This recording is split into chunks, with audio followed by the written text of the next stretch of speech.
We are live. Good, good.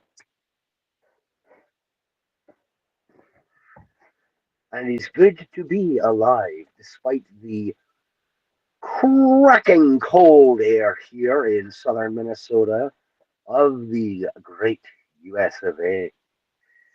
And once again, we are here. Greetings and salutations, ladies and gentlemen, and welcome once again to the Storyteller's Corner. Break time story time. This is season 2, episode 2.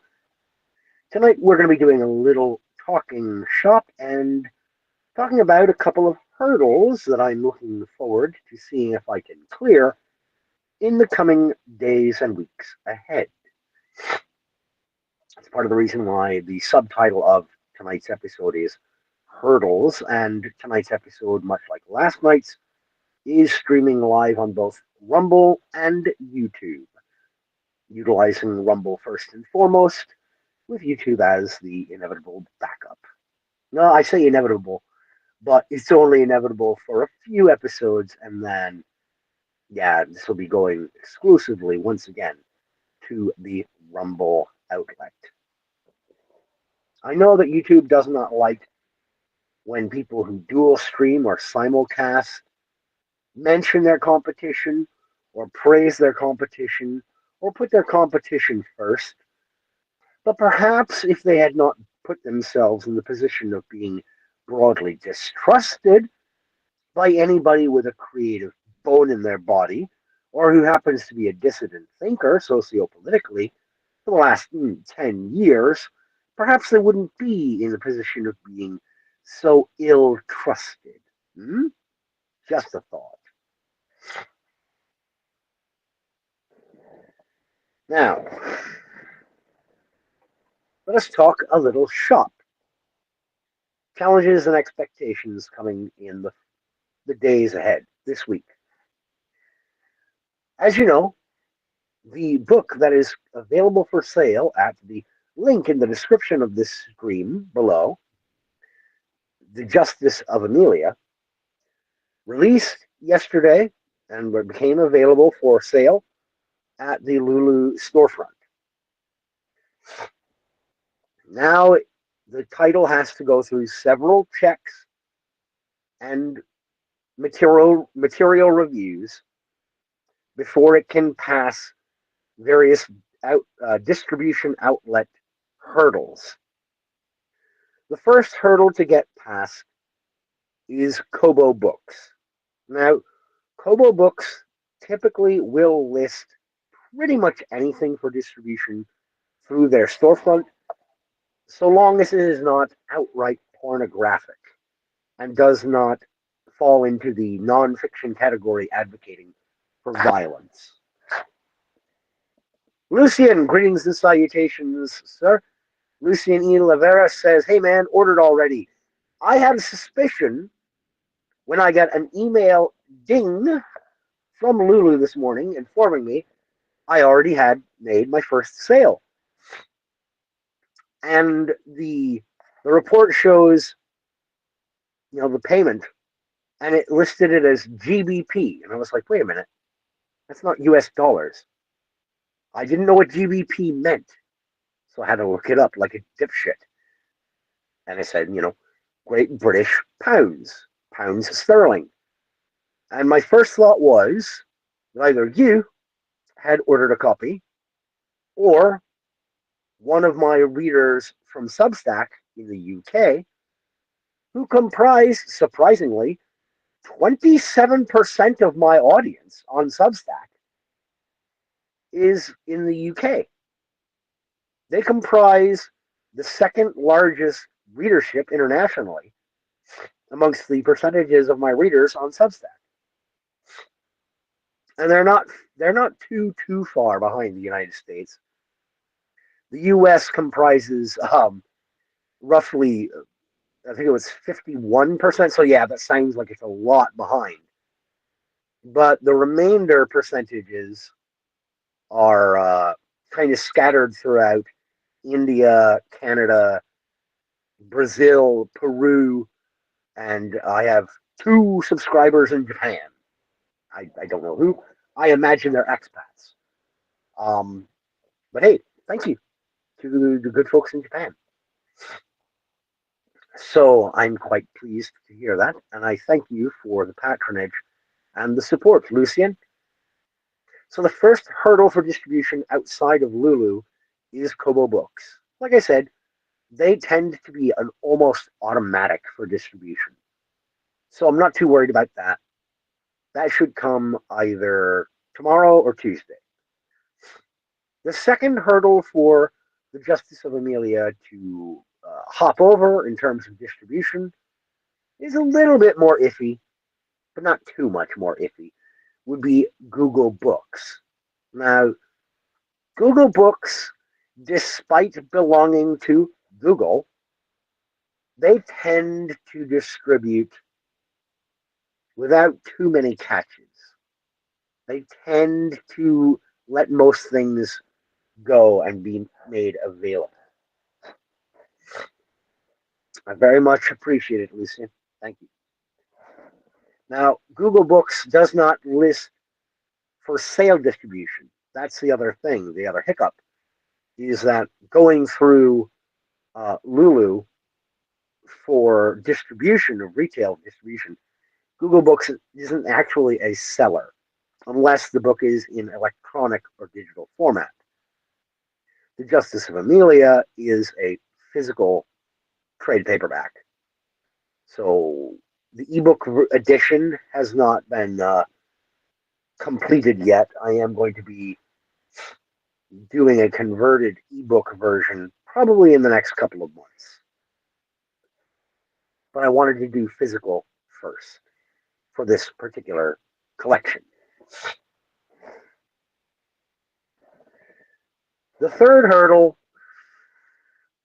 is a big one, and I don't expect I'll hear back on whether or not the title will clear this hurdle until Wednesday or Thursday of this week at the earliest.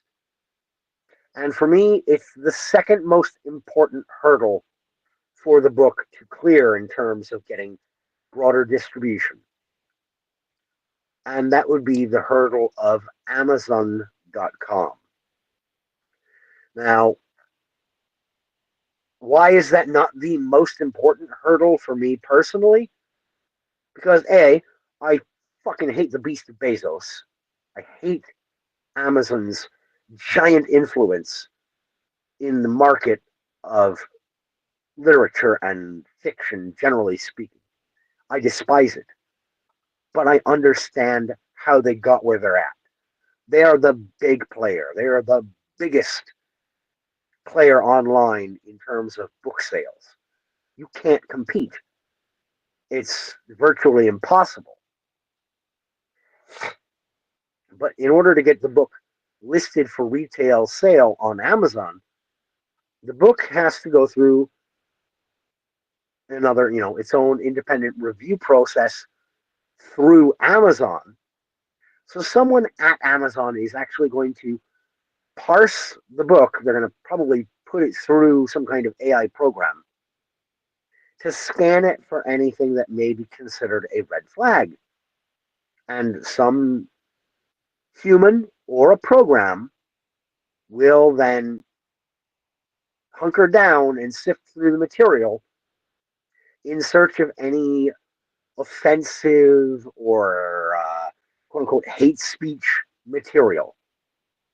Now, with this collection of stories, as fidgety as Amazon has been about clearing books for distribution and sale through their site, when it comes to any material that could even vaguely be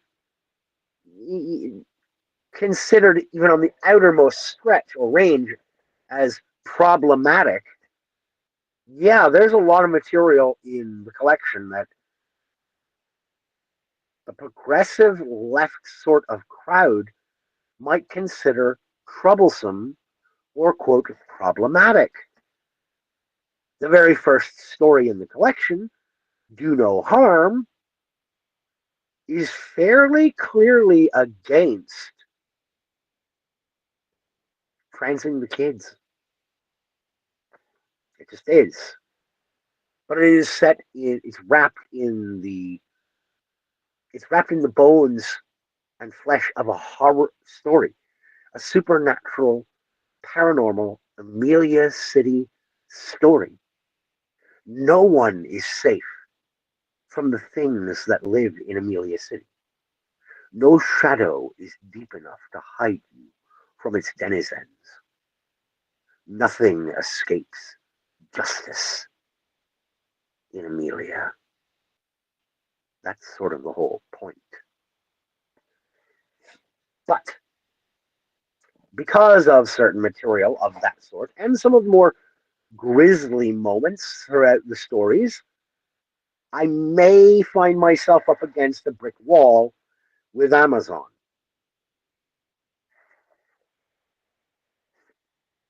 Thank you, Lucien says, I hate that term problematic. Use concern like a normal human. Um, yeah, some people would say some of the stuff in the collection is concerning or disturbing. But if you are discerning, my good reader, you will come to appreciate why these things happen. And if you're familiar with Amelia City at all, you know nobody gets away free.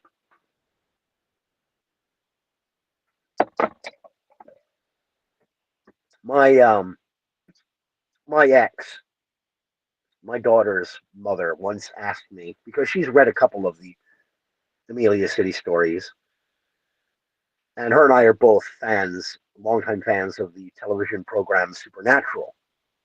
And she once posed the question to me. She said, "What would happen if Sam and Dean Winchester made their way to Amelia City?" And I said, "I have no idea, but that would be fascinating. I'd love to do it at some point as a fan fiction project, maybe." But anyway, so that is that's the third hurdle is getting distribution and sales on Amazon. To me, that is the second most important. For me personally, the biggest hurdle to clear is going to be getting the go ahead to distribute to and be sold by Barnes and Noble. Why is Barnes and Noble so important to me personally for any of my works to get cleared for distribution and sales through? It's important to me personally because I have so few bookstores in my area anymore that in order to get any of them to agree to carry a title of mine, they all basically use the metric of is it available at Amazon and is it available at Barnes and Noble? Because you see, just past the Barnes and Noble in the next town over from where I live, two towns over, there's a half price books. I love half price books. It's my favorite bookstore to go to in my area. There are no mom and pop shops unless I go into downtown Minneapolis.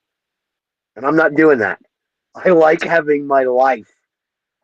For my own safety, I try not to go into the downtown metro area. But the Barnes and Noble that is just up the road from me also has in the past hosted me once for a local author book sale and signing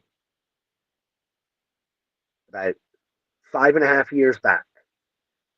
No, no, not that long. It was only about 3.5 years back when I released the big tour. They hosted me for 2 hours. I set up a little table. I brought 10 copies of the big tour. I only sold 6 of them, sitting outside of the store where they let me set up a little folding table. But it felt great. And they agreed that if they would ever have another one of my titles for sale through their online retail out, a- avenue, that they'd be willing to host me again. It's been forever since I did a book sale and signing. I've only done three of them in my entire career, and I'd love to do it again. And I'd especially love to do it for an Amelia City collection. So for me personally, that's a huge draw. But Half Price Books in Apple Valley has also put forth the notion that if a local author has a book carried by the big two, Amazon and Barnes and Noble, they'd also be willing to host me for a book sale and signing.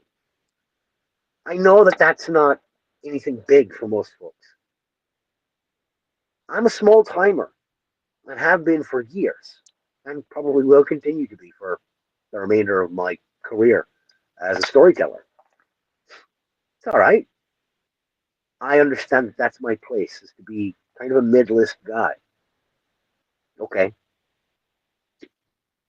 and I still enjoy telling these stories. I'm going to keep writing them. I'm going to keep telling these stories and trying to make what sales I can.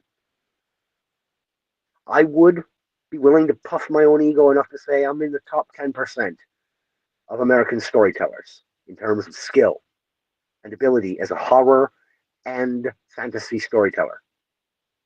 But I'm not in that top 3% where a living can be made off of it. Not yet, anyway. Maybe with a little more work.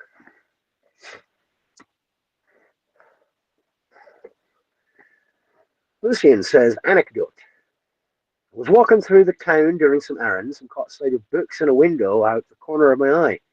Decided to check it out on the way back. TBC. TBC? I'm not sure what TBC means.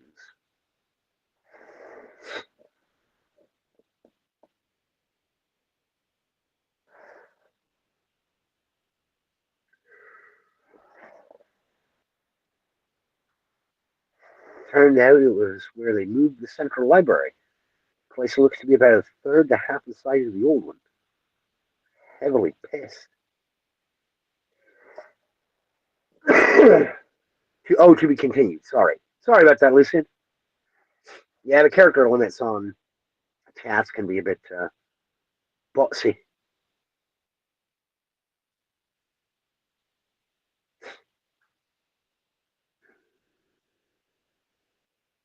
So they reduced the size of the library? That's a shame. I hate that. That's a whole other side note. That's a whole other ball of wax in terms of hurdles. At one time, most of my books and story collections were available for borrowing through the Overdrive ebook lending network. So, public libraries across the United States used to have copies, electronic copies, of any of my ebooks available for borrowing from members of various public libraries across the country. Because of some kerfuffles that the Overdrive services have unfortunately suffered over the course of the last 5, 6 years, only about a quarter of my titles are available through Overdrive, which kind of sucks because I only found out about it about a year and a half ago. They didn't tell me. They didn't say mum. They didn't say a word. The only way I found out was that my previous publisher for some of my works, Mr. J. Hartman, who previously owned and operated Untreed Reads, sent me an email saying, "Hey, did anybody tell you you have to resubmit some of the stories that you published through Untreed to get back into distribution for Overdrive? I said, no, I got no fucking idea what happened. He was like, oh, there was a bunch of, you know, network problems, and they had a whole slew of technical issues. They lost about half of their database, and now they gotta, people have to resubmit their own material. It can't be batch submitted through their publishers or their agents. The authors have to personally resubmit stuff. I'm like, oh Christ, okay. So that reminds me, actually, I have to go do that too. But getting over the hurdle of the public library system as well. Um, that's one that has to be approached delicately and separately.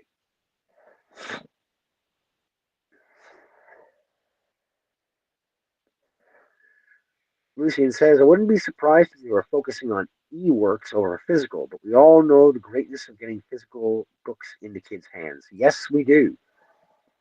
I am a big proponent of digital books, ebooks. I love them. I use my Kindle and my tablet for reading quite a bit, but it's not the same. If I have the option of getting my hands on a physical copy of a book more accessibly or equally accessibly to an ebook edition, I'm going with the physical. Now, being that I have access to as many ebooks as I do a lot of my reading digitally, electronically. I can't be hypocritical about that. But I prefer a physical book, and I will always support physical books over electronic format for, for two reasons. For one, when you have a physical book, unless someone walks up to you and snatches it out of your hand, or takes it out of your house or your bag, or they borrow it and forget to give it back to you, unless one of those circumstances happens, that book is yours. It can't be changed. It can't be self-edited or changed when you're not looking. The physical book is in your possession. Period. The only way for it to be eliminated is through accident or misadventure or theft. That's it. No one else can take it from you without warning, and they can't alter it without you noticing. But the other reason I will always promote physical books over digital is so long as you are careful with your books, your physical copies, you'll always be able to grab it as a reference. To say, wait a minute, I forgot what this passage, what pages do you remember? And you go to your bookshelf and grab it, thumb through it, and find the passage. It's There's nothing better than the reification of being able to grab that physical book and crack it open and look for yourself at the words printed down there.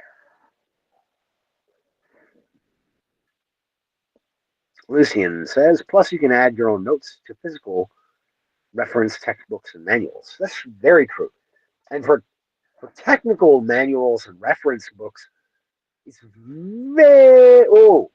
I vastly underestimated thinking on that line. Textbooks and reference books. Yeah, always go with physical over digital. Always. For nonfiction, if you're going to do digital, put that book file on a device that never accesses the internet. Disable any and all internet connection to the device. Get a Kobo Books version 3, Kobo Books e-reader, because the Kobo Books e-reader is an older device. You can find it on eBay. They only cost about 25, 30 bucks. But the only way to port titles or files to the Kobo Reader 3 or 2 or 1, but those don't really work all that well anymore, You have to plug it in to a micro USB cord and hook it up through the USB port on a computer to actually transfer files from the computer to the Kobo. If you're going to do an electronic reference manual or textbook, use the Kobo 3.0 or older because it cannot be connected to the internet and it can't be stealth edited.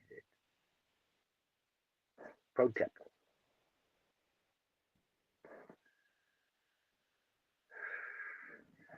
But anywho, I have got to get going back inside to work. It's cold as a motherfucker out here.